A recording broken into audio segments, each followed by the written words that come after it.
Hello दोस्तों। मैं आपके लिए एक और कहानी लेकर आया हूँ। ये कहानी एक आदमी के साथ घटी है, ठीक है। जिन्होंने मुझे कहानी भेजी है, उन्होंने अपना नाम गुप्त रखने के लिए बोला है। तो हम लोग अपना उनका नाम कुछ रख लेते हैं, जैसे कि सुरेश रख लेते हैं, ठीक है। तो सुरेश थे, एक गांव में रहते थे। वो गांव आर्थिक स्थिति से भी अच्छा था, मगर गांव में जितने लोग रहते थे उनकी तो स्थिति अच्छी थी, मगर इनकी खराब थी। इनके पास एक छोटा सा घर था, खेती बाड़ी थी नहीं, तो वही मजदूरी करके अपना काम चलाते थे। तो जो गांव में लोग रहते थे वो सब अच्छे खासे पैसे वाले थे और एलिट क्लास के लोग थे। तो उन्होंने कहा कि ऐसा है, तुम्हारी छोटा सा घर है और तुम्हारे चक्कर में हमारे गांव की बड़ी बदनामी होती है। इससे अच्छा है कि तुम दूसरे गांव शिफ्ट हो जाओ। पैसे वाले थे और ये गरीब थे, तो वो धमका धरा के इनको निकाल देते हैं। तो ये वहाँ से अपना थोड़ा बहुत सामान लेते हैं जो भी इनके पास था, और वहीं तो थोड़ी दूर पे छोटा सा गाँव था जो मतलब जंगलों से घिरा हुआ था और छोटा सा ही था।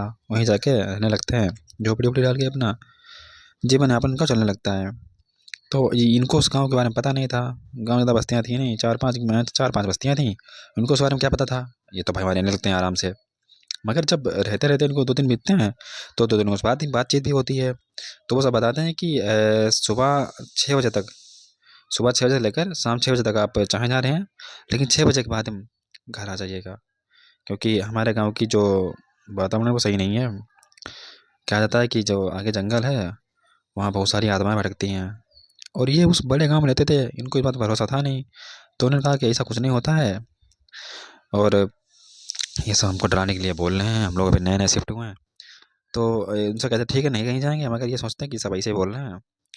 ये भी अपना वहाँ से चले जाते हैं। वो लोग कुछ से कुछ बोलते नहीं है, और ये अपना वहीं शिफ्ट मतलब रहने खाने लगते हैं। वहीं वो जो गाँव वाले निकालते हैं इनको छोटा सा, वहीं खेती ला देते हैं, वहीं अपना अपना खेती बाड़ी करने लगते हैं, वहीं अपनी खेती बाड़ी करने लगते हैं। मगर जो उनका खेत था वो गांव से करीबन 200-300 मीटर की दूरी पे था। तो जाते थे, वहाँ रहते थे, शाम तक तो वापस आते थे। लेकिन कुछ दिनों की बात ऐसी आ गई कि फसल बेची तैयार हो गई थी, तो उन्होंने लगा कि जानवर खा ना जाए, इससे अच्छा वहीं लेटते हैं। तो ये वहीं लेट जाते हैं भाई। तो ये लेट तो जाते हैं, जैसे ही 6 बजता है ये अपना घर से निकल जाते हैं। एक दो लोग उसने गांव किसी ने देखा भी नहीं था जाते हुए, वैसे कोई ना कोई मना कर देता। ये जाते हैं गांव बढ़िया से अपना खेत पहुँचते हैं, और माचा रखा रहता है हमारी, चलो माचा रखते हैं, उस पर जाके बिंदास बिछाते हैं और लेट जाते हैं। करीबन 10 बजा होगा रात के, तो उनको लगता है कि माचा के नीचे कोई घूम रहा है। तो भाई उन्होंने देखा तो कोई नहीं।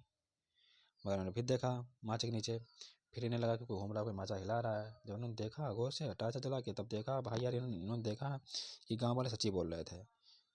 पेड़ के नीचे एकदम भयानक चेहरे वाली औरत खड़ी थी, जिसके शक्ल देख के आदमी बेहोश हो जाए।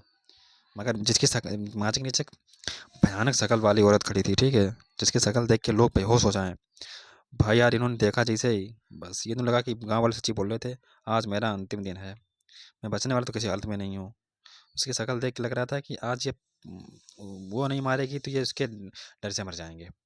लेकिन इनकी खासियत क्या थी, ये अपने पास हनुमान जी की मूर्ति रखते थे और वहीं रहते थे भाई। इन्होंने मूर्ति उठाई और उन्हें जितना हनुमान चालीसा आता था उतना इन्होंने बोलना शुरू कर दिया, और बोलते रहे। बोलते बोलते इन्होंने लगा कि देखते हैं नीचे अब चली गई कि नहीं, देखा कि हाँ वो गायब हो गई। तो ये जल्दीबाजी में उतरते हैं, कहते हैं कि अभी निकल लेना ज़्यादा सही रहेगा, शाम को पता नहीं अभी क्या हो सकता है। तो ये उतरते हैं और भागना शुरू कर देते हैं। मगर गलती में क्या होता है कि इनसे मूर्ति वहीं रह जाती है। ये वहाँ से उतर के थोड़ा आगे भागते हैं, तब तक देखते हैं कि पीछे वो भागती हुई वो भी आ रही है, और ये भागना शुरू कर देते हैं। मगर ये भाग तो रहे हैं, वो भाग, इन्हें लगता है कि पीछे भाग, तो वो भाग भी इनके पीछे आ रही थी, मगर जब पीछे देखा तो कोई नहीं था। तो इन्हें लगा कि लगता है अब नहीं आ रही है, लेकिन वो जस्ट इनके आगे कूद पड़ती है, और भाई यार इनको उठाती है और फेंक देती है, और कहती है कि आज मुझे खाना दे, नहीं तो मैं तुझे खा जाऊंगी। मगर इनके पास खाना ना कहाँ है। तो कहता है कि मेरे पास खाना ना नहीं है। वो कहे कि नहीं, मुझे भूख लगी है, अगर तूने खाना नहीं दिया तो मैं तुझे खा जाऊंगी कच्चा, तेरे शरीर पे एक एक मांस का टुकड़ा खा जाऊंगी। तो ये कहते हैं कि खाना मेरे पास नहीं है। उसे और ज़्यादा गुस्सा आती है, वो इन्हें नोचना शुरू कर देती है। इनके पैर पूरे तक जख्मी हो गया, मगर इन्होंने हिम्मत नहीं हारी और इन भागते रहे। भागते भागते जैसे गांव पहुंचते हैं चिल्लाना शुरू कर देते हैं, लेकिन गांव वाले देख तो रहे थे मगर कोई बाहर नहीं आया।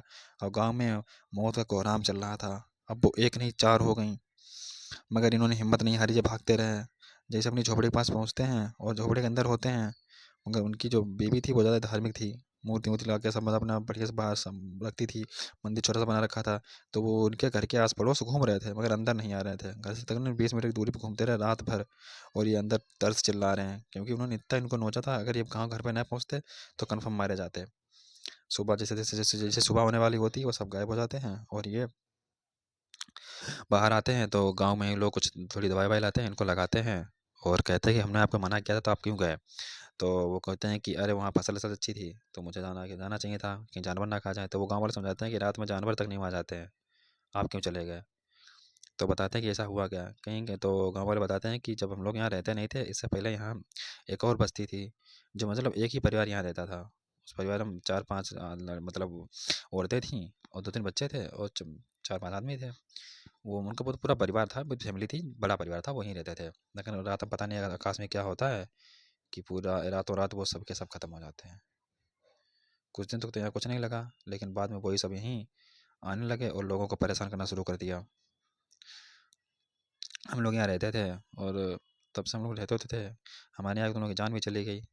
पहले हमको भी नहीं पता था, जब उन्होंने जान गई, एक बच गया, उसने बताया कि कैसा ऐसा होता है। उसके बाद किसी ने जाना जाना तक नहीं बाहर वापस किया, कोई भी बाहर नहीं जाता था। जितने भी लोग बाहर से आए सबको हमने बता दिया कि बाहर किसी को नहीं जाना है, आप पता नहीं कैसे चले गए। तो ये कहानी आपको अच्छी लगी होगी।